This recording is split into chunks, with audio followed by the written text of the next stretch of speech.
everyone, terima kasih telah berkunjung di video kami.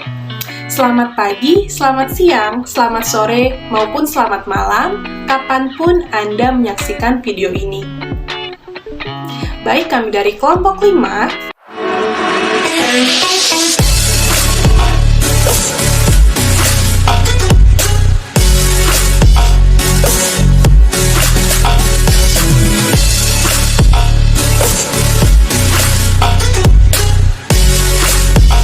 kami akan mempresentasikan hasil diskusi kami.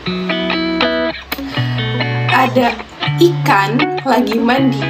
Ayo dengarkan presentasi kami. Ada teh di dalam teko. Let's go.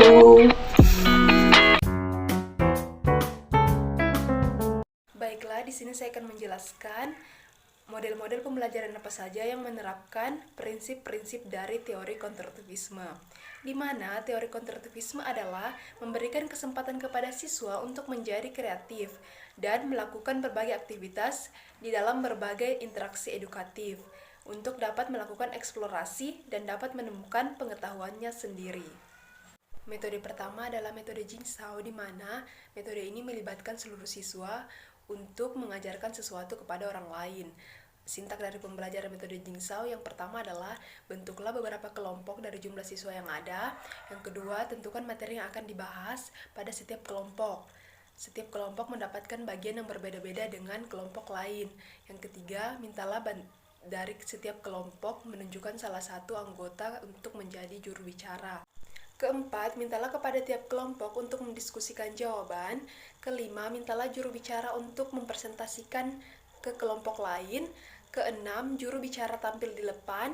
Dan yang terakhir itu adalah lakukan diskusi panel. Selanjutnya adalah model pembelajaran inquiry, di mana kegiatan belajar yang melibatkan secara maksimal seluruh kemampuan siswa untuk mencari dan menyelidiki secara sistematis, kritis, logis, analitis, sehingga siswa dapat merumuskan semuanya sendiri dengan penuh percaya diri. Langkah-langkah pembelajaran inquiry. Yang pertama, peserta didik atau siswa yang mengajukan atau merumuskan sendiri pertanyaan. Kedua, menyelidiki suatu hal dalam berbagai situasi. Ketiga, siswa melakukan analisis dan memberikan deskripsi dalam menemukan hal-hal yang sudah diselidiki. Keempat, mempresentasikan hasil temuan baik secara lisan maupun tertulis. Dan terakhir, proses evaluasi. Siswa merefleksikan tentang informasi dan pengetahuan yang sudah diperoleh. Selanjutnya adalah model pembelajaran active debate atau debat aktif, di mana merupakan metode pembelajaran yang mendorong siswa untuk berpikir kritis, argumentatif, dan reflektif. Teknik ini idealnya mendorong siswa aktif untuk melibatkan diri dalam proses pembelajaran di kelas. Tahapan-tahapan yang perlu dilakukan untuk mengikuti model pembelajaran aktif debat yang pertama adalah ajukan 2 masalah yang bersifat kontroversial. Kedua, buatlah 2 kelompok yang akan terdiri dari kelompok pro dan kontra. Ketiga, buatlah 2 subgrup dari masing-masing kelompok. Keempat, mintalah subgrup itu untuk menyiapkan argumentasi. Kelima, sediakan 2 kursi untuk juru bicara dari masing-masing kelompok. Keenam, mulai debat dengan pengantar argumentasi dari masing-masing kelompok. Ketujuh, setelah dirasakan cukup, hentikan debat untuk sementara. Jubir membicarakan argumentasi dari masing-masing grup. Ketujuh, setelah dirasakan cukup, hentikan debat, kelompok kembali berbaur dengan teman sekelas. Kedelapan, review apa yang sudah terjadi di dalam kelas. Metode pembelajaran selanjutnya adalah small group discussion atau diskusi kelompok kecil, di mana teknik pembelajaran diskusi kelompok kecil ini untuk membangun kerjasama individu dalam kelompok, kecakapan, analisis, dan kepekaan sosial serta tanggung jawab individu dalam kelompok. Adapun langkah-langkah yang diambil adalah yang pertama, bagi masing-masing kelompok terdiri dari 4 atau 5 orang. Yang kedua, beri bacaan untuk masing-masing kelompok. Yang ketiga, minta kelompok untuk mendiskusikan bacaan. Yang keempat, minta kelompok menunjuk juru bicara. Yang kelima, minta juru bicara mempresentasikan hasil diskusi dari kelompok. Dan yang terakhir adalah mintalah kelompok lain untuk bertanya atau menanggapi presentasi dari juru bicara. Kenia yang berusia 7 tahun memiliki kemampuan rendah dan keinginan yang rendah untuk sukses. Beberapa dari kasus disebabkan karena proses peralihan dari jenjang pendidikan taman kanak-kanak yang lebih bernuansa bermain ke jenjang sekolah dasar yang bagi sebagian anak dianggap lebih serius. Kelas-kelas rendah atau kelas permulaan di sekolah dasar menjadi pondasi minat anak dalam belajar pada tahap lanjut. Semakin enjoy anak dalam belajar pada masa kini akan berpengaruh positif pada masa selanjutnya. Begitupun sebaliknya, ketika anak mengalami kondisi tidak menyenangkan, maka dapat memunculkan dampak traumatis pada masa-masa selanjutnya.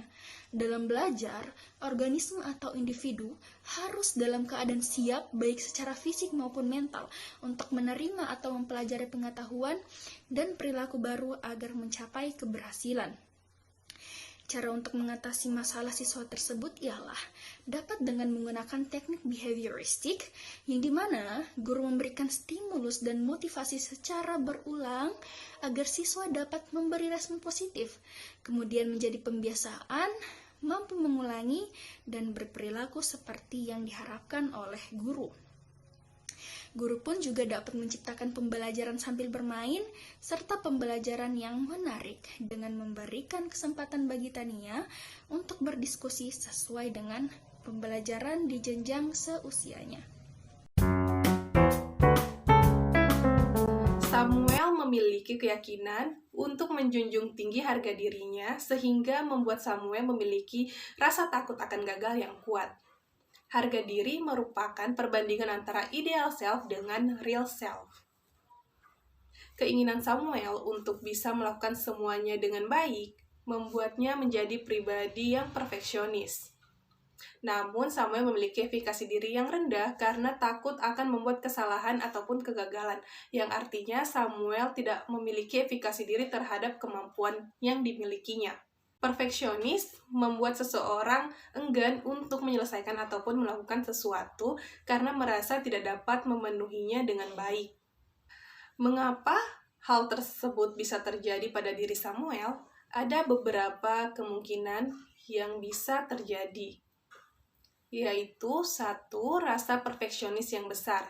Terjadi kemungkinan karena lingkungan keluarga Samuel adalah keluarga yang perfeksionis, di mana melakukan kesalahan ataupun kegagalan merupakan hal yang tidak dapat dimaklumi.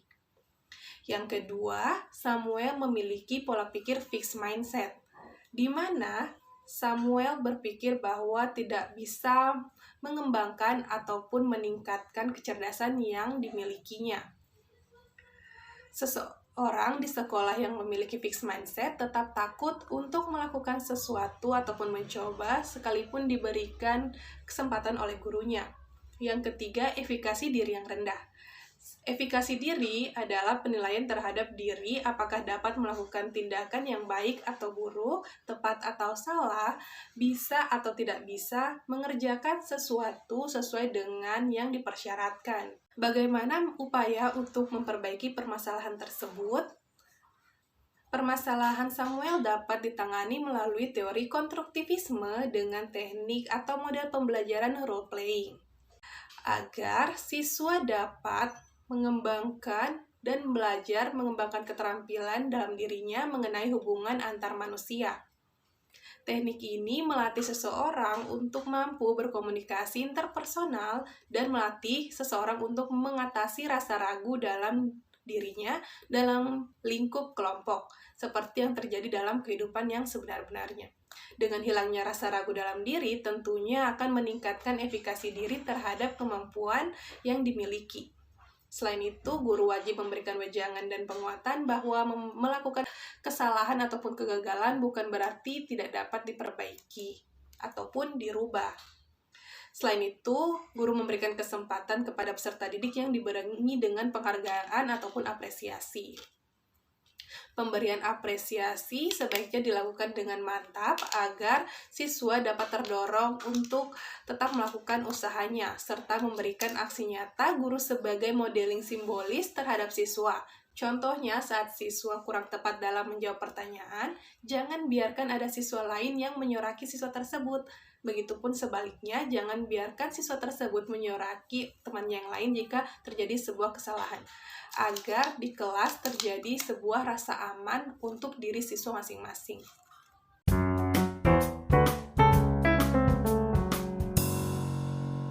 Apa yang terjadi pada Sandra? Yang terjadi pada Sandra yaitu Sandra yang tenang di kelas dan meremehkan keterampilan dirinya.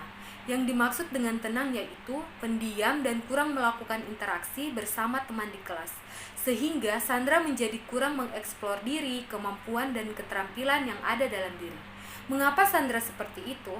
Sandra seperti itu karena kurang memahami diri sendiri, sehingga Sandra tidak mengetahui dan menutup diri untuk bertanya atau mencari tahu tentang keterampilan, kemampuan, dan kebutuhan yang dimiliki. Lalu, bagaimana upaya untuk membantu Sandra? Upaya untuk membantu Sandra yaitu dengan menerapkan teori humanistik. Teori humanistik bertujuan untuk membantu seseorang agar bisa menjadi lebih peka terhadap lingkungan sekitar dan bisa mengenali dirinya sendiri sehingga dapat mencapai aktualisasi diri.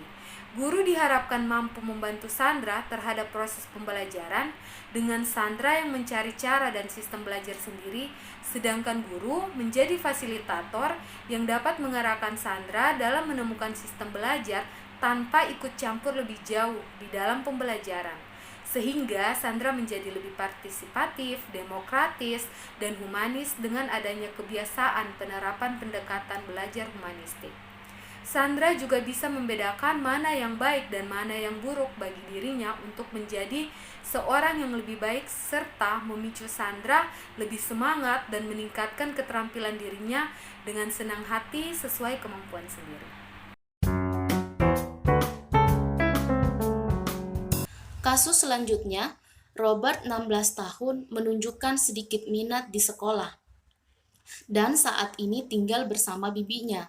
Ketika guru ingin menghubungi orang tuanya, ternyata orang tuanya sudah tidak dapat dihubungi. Lalu apa yang membuat Robert menunjukkan sikap demikian? Hal ini bisa saja terjadi karena Robert tidak mendapatkan dukungan atau dorongan dari orang tua tentang aktivitasnya di sekolah, sehingga memungkinkan Robert mengalami distres mental yang kemudian berpengaruh terhadap minatnya di sekolah. Lalu sebagai guru, apa yang harus kita lakukan untuk meningkatkan minat Robert?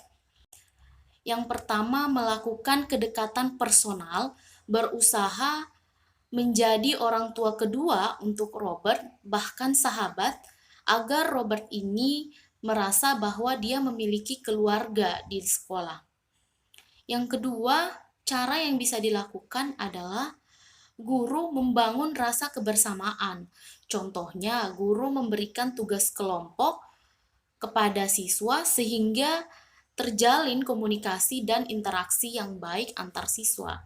Yang ketiga, guru dapat menerapkan teori behavioristik, yaitu di mana guru memberikan stimulus berupa motivasi secara berulang, sehingga nantinya Robert dapat memberikan respon positif yang kemudian menjadi kebiasaan dan bersikap seperti yang diharapkan.